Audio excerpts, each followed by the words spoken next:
All right, Coach Tony, Risling Podium Performance, and today is going to be the third cycle around for the vertical 6, 12, 25. So that's going to be shoulders going up overhead and then lats pulling things back down. Also, this morning, I posted a video on breaking down the block starts of Canada's fastest sprinters.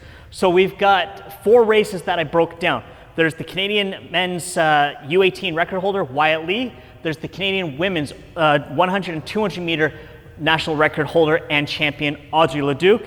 And then Sade McCreath from Toronto, who is a co-holder of the Canadian women's 100 meter record up until just this year as well.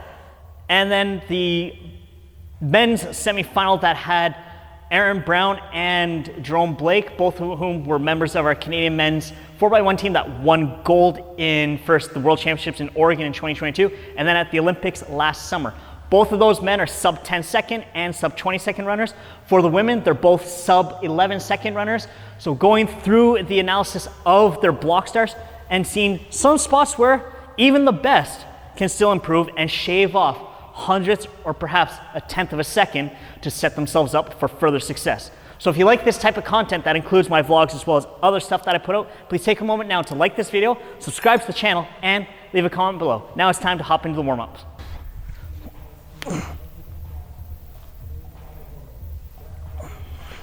All right, so again, the 6 12 25 is going to be the barbell overhead press, 6 reps, then 12 Arnold presses, and then 25 dumbbell lateral raises, all standing, all right here. I'm taking up like 50 square feet.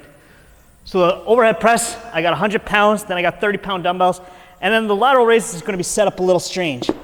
So because I don't have 11-pound or 12.5-pound dumbbells, how I'm going to do this, it's going to be fairly simple. Because the dumbbell itself isn't all that heavy, I can just wrap my thumb through one of the fraction plates and I can go through the motion of it. And then I'm able to add a little bit more so that I get a little bit of progressive overload in this way. All right, time to jump into things here. So the first set, I'm trying to keep things as strict as I possibly can now on the barbell overhead press. So I got 100 pounds on the bar. First set, this probably the best feeling set of barbell overhead presses I've had in, no joke, probably about 4 or 5 years. It just felt smooth. Some days, things just feel good. And hopping over into the Arnold presses, this is where things didn't feel so smooth because now the lactate is really starting to build in the deltoids, which, to be honest, isn't the greatest feeling in the world, especially when you're pressing weight up overhead. Yeah, it's only 30 pounds in each hand, but the overall volume just started to kick in there. You can see the look on my face was like, oh, ouch.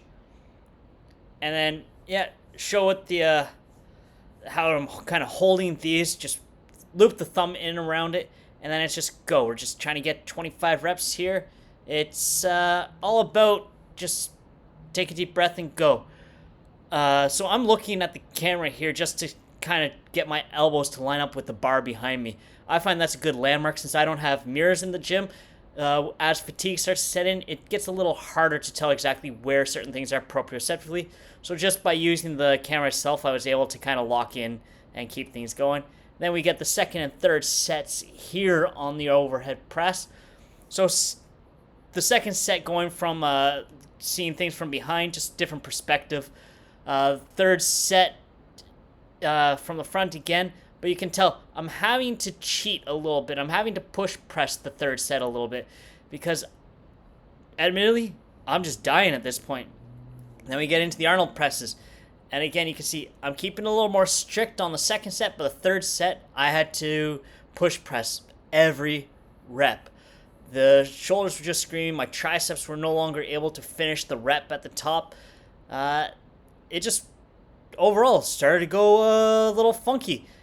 But that's what you're going to get with 6, 12, 25. You're going to get to this point where it's a struggle for every rep. And then, well, we get into just suffering here. So really focus just on getting the deltoids to work. You can see the look on my face on the third set. I am not enjoying things, even in the slightest. This is not something I'm having fun at doing anymore. I'm having to rest, shake it out a little bit, and just gut it out to try to get to 25 reps. Right about here, I just wanted to drop the weight on my foot. Figured that would feel better. Now for the vertical pulling, we got the chin-ups, pull downs, and then straight arm pull downs. So, whole lot of lat work about to happen. And now we get into a little more fun in my eyes. I prefer back overall and pulling than shoulders. So this first set, really focusing on trying to get at least my clavicle right to the to where my knuckles are. The 4-second eccentric, yeah, it was tough, but the first set didn't feel like it was really much of anything. Then we get into doing the pull downs, so I just got what is that, about, yeah, so it's like 90 pounds plus the sled, so it's like about 125 pounds in total. It's not that it's heavy, it's just the cumulative volume that really starts to get you at this point. So the first set overall went good, felt good. The straight arm pull downs is where things really started to feel it. There I almost fell on my face, so I had to back up a little bit. But if you take a look, you can see, okay, the lats are working. The rear delts are even trying to kick in a little bit to help. The triceps are working just to try to keep the arms straight. But for the most part, this is just all back. Where I felt this was up under my armpit for the most part. Right where the lat kind of inserts in, that's where I really, really felt these.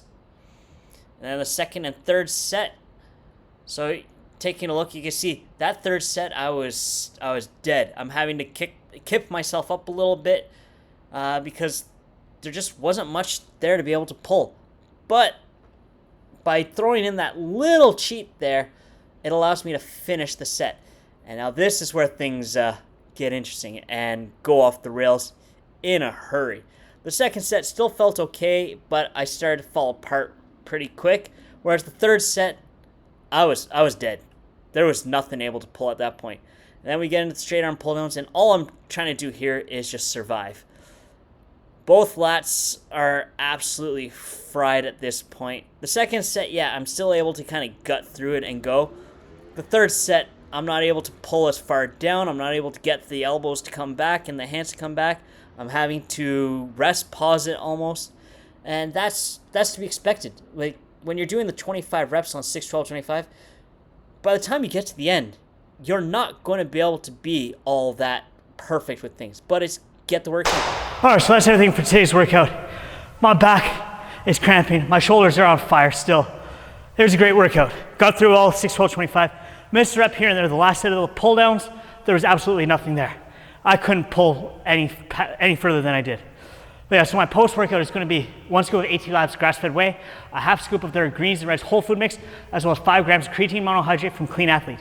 If you want to get 10% off an order from AT Labs, go to the link in the description below, atlab.com, and use code RISLING10, that's RISLNG10 at checkout. This is good in both Canada and the US. As I mentioned before, I put up a video this morning breaking down the block stars from some of Canada's top 100-meter sprinters. You have the Canadian women's record holder, the former co-joint record holder, the U18 record holder, and 2 sub-10-second runners. So if you want to check that out, I'll put it here, as well as on the end screen. So please take a moment to like this video, subscribe to the channel, especially if you liked the torture I put myself through, and leave a comment below. Coach Tony, Risling Podium Performance. Embrace your potential.